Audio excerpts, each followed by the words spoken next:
Então vamos lá? Bom, um vídeo mais reflexivo pra gente fazer aqui, e a questão é a seguinte: como é que você mede a verdadeira riqueza? Quanto mais dinheiro uma pessoa tem, ela é mais rica? Eu fiquei pensando sobre isso esses dias, enquanto eu tava viajando, e percebi que não, né? Essa é uma medida, talvez, meio rasa de riqueza. Diria que alguém que tá sem saúde, sem família, sem nada, com 1 bilhão na conta, não é necessariamente rico. Essa pessoa tem muito dinheiro. E eu fiquei pensando, será que sou só eu que penso assim? Porque quando a gente vai olhar para os canais do YouTube aqui hoje, a maioria só fala na construção de patrimônio e tal, e eu acho que a gente sempre teve esse olhar para outras coisas, e ultimamente a gente tem deixado de se escapar um pouco, né? A gente tem falado mais de dinheiro, política, e criando mais divisões aqui do que o gostaria, porque o mercado tá complicado, a política tá complicada, mas a gente precisa tirar talvez um tempo para conversar sobre outras coisas. Daí, fiquei pensando se esse era um sentimento só meu e decidi criar uma publicação que me deixou muito feliz com vocês aqui. Eu achei extremamente interessante a visão de vocês a respeito disso e fiquei orgulhoso da comunidade que a gente construiu aqui. Então, eu queria compartilhar com vocês algumas coisas. Eu fiz a mesma publicação no YouTube e no Instagram, então a gente tem diversas respostas aqui para a gente poder analisar. Olha só, eu perguntei para as pessoas, né, qual foi o dia da sua vida em que você sentiu que era rico, né? Qual foi o dia da sua vida em que você sentiu que era rico? E eu falei, eu não tô falando necessariamente de dinheiro, mas pode ser também, né? Quem quiser compartilhar uma história de dinheiro, tá tudo bem. Aí eu falei, me conta uma história que eu quero gravar um vídeo diferente. Eu falei que a pessoa não precisava economizar nas palavras, que ela poderia contar a história completa. E aqui a gente recebeu alguns relatos que eu fiquei realmente orgulhoso de vocês, né? Olha que interessante. Então a Estrela falou assim: eu passei em um concurso e mudei de cidade para tomar posse. E após receber o primeiro salário, fui conhecer o centro da cidade, as lojas, etc. Parei para comprar uma água de coco. Depois que paguei a água de coco, me dei conta que pela primeira vez eu não havia feito conta antes para saber se esse dinheiro não iria fazer falta no final do mês. Eu não estava rica, mas não precisaria mais fazer isso. Essa é uma sensação muito boa, né? De que você tem o suficiente para viver com tranquilidade. Essa é a sensação que eu acho que todo brasileiro gostaria de sentir. A Anne compartilhou: sempre que ia na casa da minha avó, eu comia um frango caramelizado que ela fazia. Eu amava demais. Após um tempo, ela começou a ficar ruim de diabetes e perder a visão. Com isso, não conseguia mais cozinhar e nem me ensinar. Até que um dia, eu já trabalhando e meio triste com o meu serviço, ela me chamou, disse que tinha acordado bem inspirada e parecia que ia conseguir cozinhar mais uma vez para mim. Ela fez um panelão daquele frango, lembro que comia até não aguentar mais. Depois de uma semana, ela teve Covid e veio a falecer. Nesse momento, me senti rica por ter essa última lembrança dela em vida e a melhor sensação de poder fazer uma refeição com ela novamente. Ela era meu refúgio.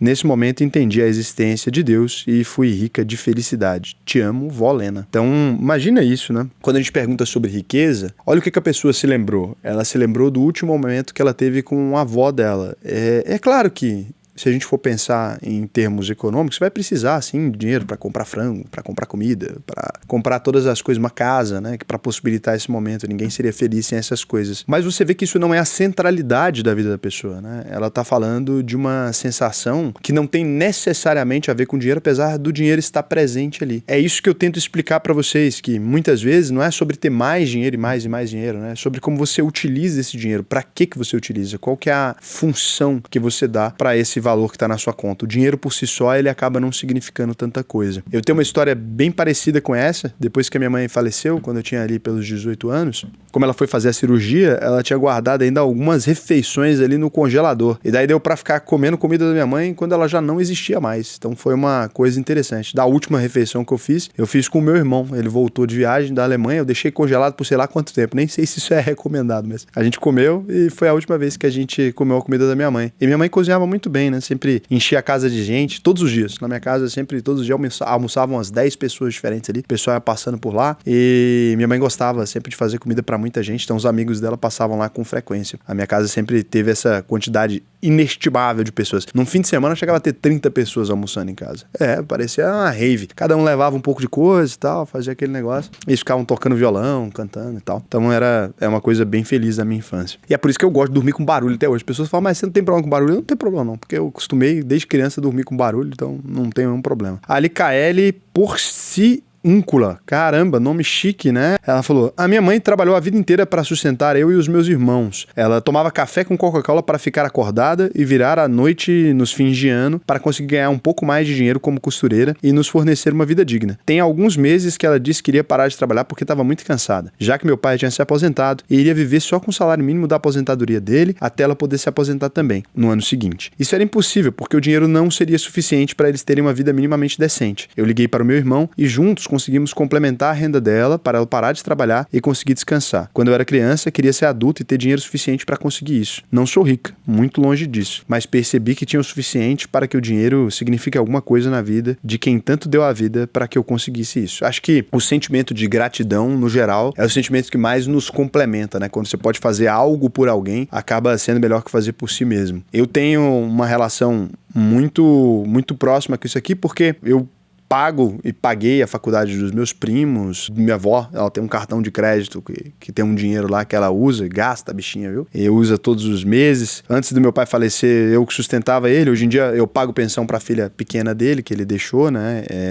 Eu, por conta própria, quis cuidar dela ali, da minha irmã. Então, minha irmã mais nova, ela deve ter uns 8 anos hoje, então, coitada, ela perdeu o pai muito cedo. E pra mim sempre foi interessante conseguir ajudar. Eu paguei tratamento de saúde pra pessoas da minha família, etc. Então, esse é um sentimento que pra mim é muito bom. Na verdade, essa é a principal utilidade do meu dinheiro de modo geral. Eu gasto 70% do dinheiro que eu gasto é com outras pessoas e 30% ali eu gasto comigo. Na verdade, eu gasto mais, porque o que eu considero 30% comigo ainda é comprando cerveja pros outros, fazendo festa. Então, no geral, a maior parte do meu dinheiro é gasta com outras pessoas e uma pequena parte acaba sendo pra mim, mas no fim das contas isso me deixa mais feliz do que usar o meu dinheiro comigo mesmo, então acho que faz sentido. Esse é um sentimento que eu conheço bastante, é o sentimento de gratidão, né? Um sentimento bom. Acho que a verdadeira riqueza vem dessas coisas, de você poder dar de volta aquilo que você recebeu. A Babi Stills, né? Há 22 horas. A última vez que eu me senti rica de verdade foi na sexta-feira passada, quando cheguei do trabalho e antes mesmo de tomar banho e jantar, minha irmã me chamou para conversar sobre como tinha sido o dia dela na faculdade. As aulas começaram este mês e ela decidiu seguir na mesma área do técnico que cursou o ensino médio e demonstra que está muito feliz. Por alguns minutos, deitada no colo dela e ouvindo o seu relato despreocupado do dia,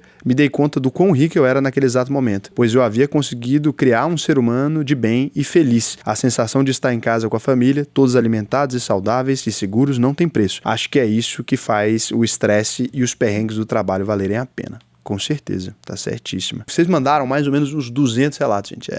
Adoraria falar todos, vou tentar falar mais alguns aqui, ver se eu pego alguns do Instagram também, pra gente misturar os dois, mas você pode ir lá e ler a postagem completa, tá na nossa comunidade aqui. E aí aqui no Instagram, algumas pessoas compartilharam coisas muito interessantes também, né? O Rossi MR Motos. Um dia cheguei em casa exausto do trabalho e na mesa tinha um texto escrito pela minha esposa dizendo tudo o que faltava antes em nossas vidas e o que fomos conseguindo juntos em 10 anos de casados. No fim do texto, a última frase era: faltava alguém e agora não falta mais. Quando li isso, ela me entregou o teste de gravidez positivo e ali eu me senti o cara mais rico do universo. Hoje o nosso filho tem 4 meses e ver ele aqui, junto com a minha esposa em nossa casa, faz eu me sentir assim todos os dias. Essa é uma memória muito feliz, né? As pessoas sempre comentam sobre o dia que elas descobriram que ia ser pais, etc.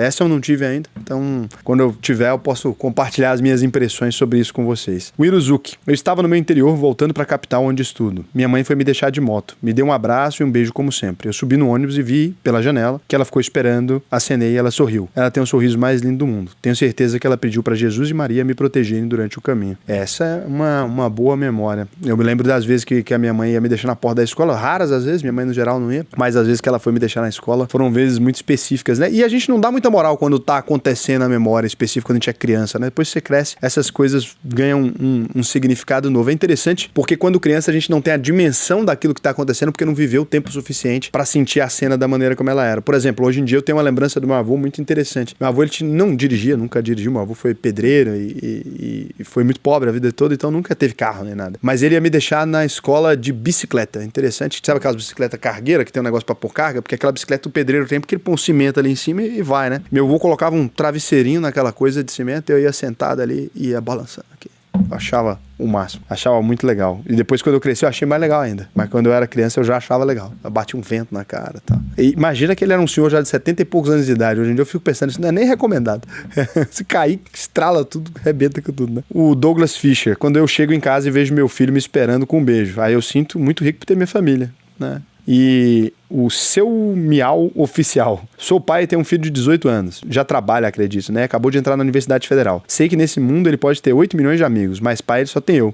Disso eu não abro mão por nada. Depois que ele nasceu, eu nunca mais fiquei triste. Isso é minha fortuna. A Vivi. No meu aniversário de 23 anos, em 2017, sem luxo, sem festa, apenas uma pizza compartilhada com meus pais e meu namorado. Foi meu último aniversário com a presença do meu pai. Então, a gente poderia continuar essa leitura aqui por mais 10 horas e vocês chegariam necessariamente exatamente a mesma conclusão. Por que que ninguém menciona o dia que ganhou R$1 milhão?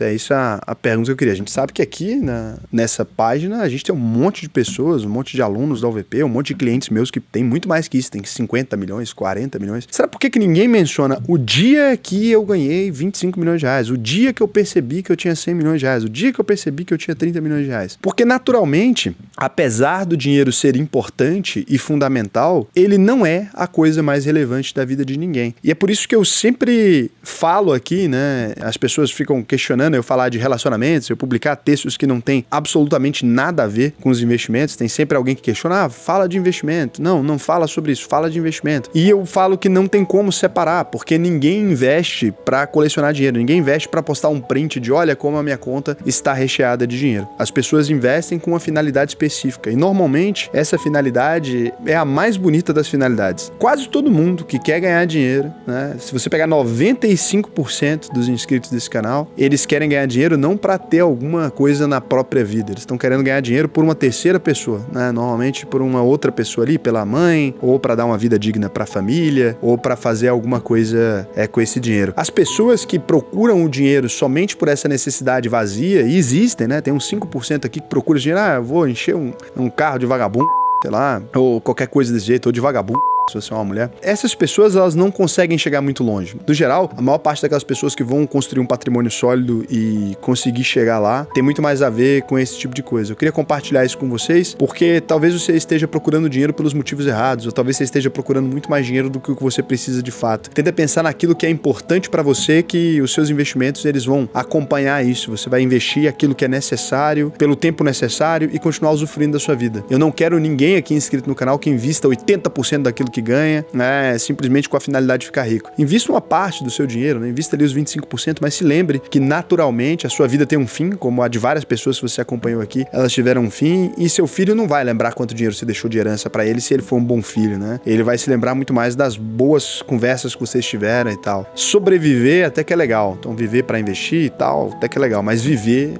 é muito mais interessante. Lembra que você tem uma passagem limitada de tempo nessa terra, como todos os outros, né? Daqui a pouco seu pai não vai estar mais aqui, sua mãe não vai estar mais aqui. E se você tem filhos, você não vai estar mais aqui, com sorte, né? Porque se ele for primeiro é pior ainda. Então, com sorte, talvez você não esteja mais aqui para dar um abraço na hora que for necessário. E aí não vai ter feito diferença você ter uma garrafa de vinho que custou R$700 em vez de uma garrafa de vinho que custou 150. Ou você ter um celular que faz muito mais do que aquilo que precisa. Ou você ter um carro que tem 10% a mais de espaço interno e que as pessoas olham na rua e acham que você é um homem de sucesso. Porque o verdadeiro sucesso, ele tá até impresso na nossa face, mas normalmente com a coisa mais barata do mundo, que é um sorriso. Se você quiser investir, aprender a fazer isso para que você possa ter mais tempo com a sua família, esse é meu propósito, eu consigo te ajudar. Você pode ir lá na uvp.com.br, clica no botão faça a sua análise de perfil, preenche esse questionário para mim aqui, que vai ser um prazer para mim te ensinar a investir, para que você possa aproveitar mais tempo com a sua família, para que você possa aproveitar mais tempo com aquilo que te importa, para que você possa atingir esse lugar cada vez mais cedo. A gente sabe que com fome ninguém consegue ser feliz, né, gente? Nem com falta das necessidades básicas. E é por isso que a UVP tá aqui. Então, se você ganha mais de R$4.500 por mês, já tá nesse momento. Se você ganha menos, não é que eu larguei sua mão, não. Pode vir aqui, ó.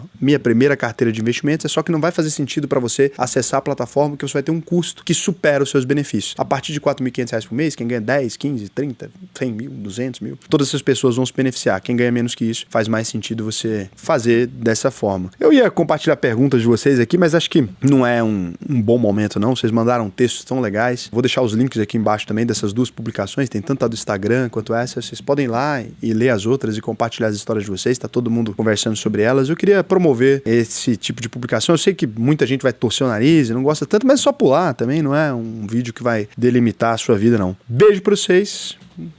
Até amanhã.